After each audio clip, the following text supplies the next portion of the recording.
My name is Juno Dawson and I'm an author.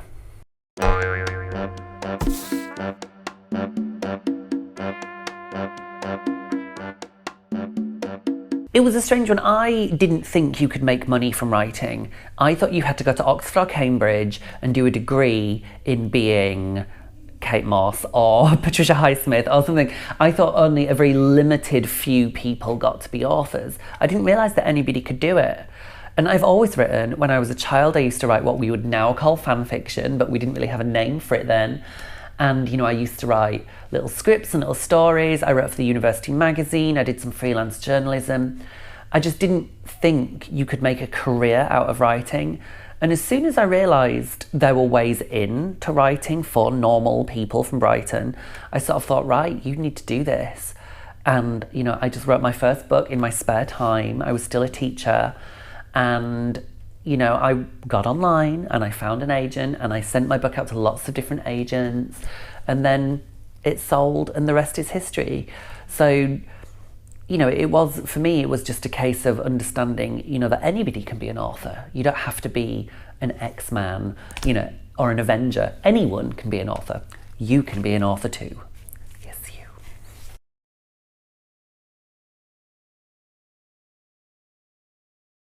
All the characters are in some way based on you because I have only had my experience of being alive. So every character is kind of in some way based on my experience. The one which really stands out, Hollow Pike and Cruel Summer, maybe because they were my first books and they do say to write what you know.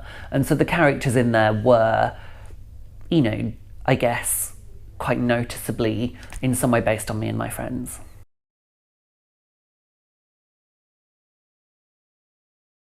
I have a lot of LGBTQ fans and they've been wonderful, and especially since I wrote This Book Is Gay, I get emails every single day from young people.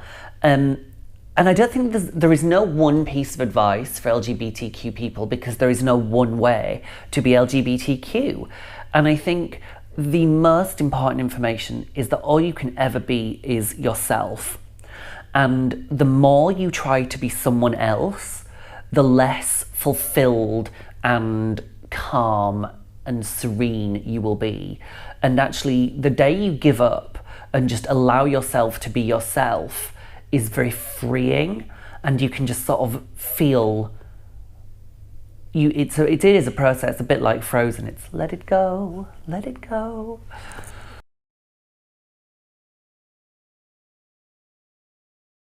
It was really tempting at the beginning of my transition to kind of take a couple of years off and kind of say, right, there won't be a book out this year. And actually there isn't a novel out this year. And so there was kind of an idea that I would sort of vanish and do a Greta Garbo and kind of emerge in a couple of years' time. But then I thought it's dangerous to think of transitioning as a makeover because there's a lot more to it than that. And actually, there is no one way to be a trans person, and trans people look all different. And for somebody right at the beginning of their transition, I thought actually maybe it's helpful for young people to see a trans woman at the very beginning of her transition. And so, you know, there's practicalities, there's practical issues, but there's practical issues in being a woman.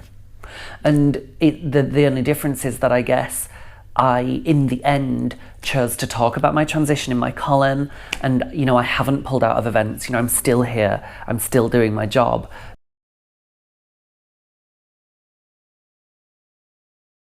When I was writing as James, I got asked all the time, oh, how do you write such good female characters? And it was always, and this was before I knew I was going to transition, the way I approached male and female characters, I just didn't I assumed there would be no difference. And maybe that's naive because there are big differences between men and women, and particularly in the way society treats men and women. But I thought in my first books, which were horror books, if you are being chased by the dead spirit of Bloody Mary, it doesn't really matter if you're male or female, you are going to be terrified. And you will react the same way, and that is you will run.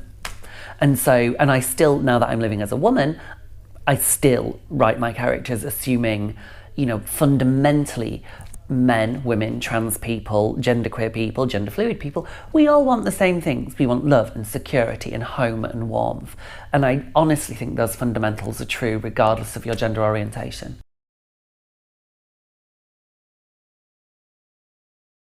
Again, I'm so wary of writing advice because no two writers do it the same.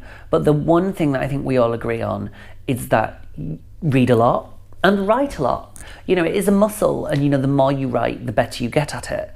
And read good books and steal ideas, and read bad books and learn things to avoid as well. And also, there are so many communities now online. There's Wattpad and a gazillion YouTubers giving advice on writing. You know, share your work. There's lots of ways for you to get your work out there now and get feedback on it. But what I love about writing is that it doesn't matter who you are, what your gender, your sexuality, whether you come from a poor family or a rich family. Writing is all about talent. And if you are talented and if you get your work out there, it will find a publisher, and anybody can be a published writer. And eventually what it does, it replaces the tongue. So when the red snapper opens its mouth, all you see is this creepy crawly thing.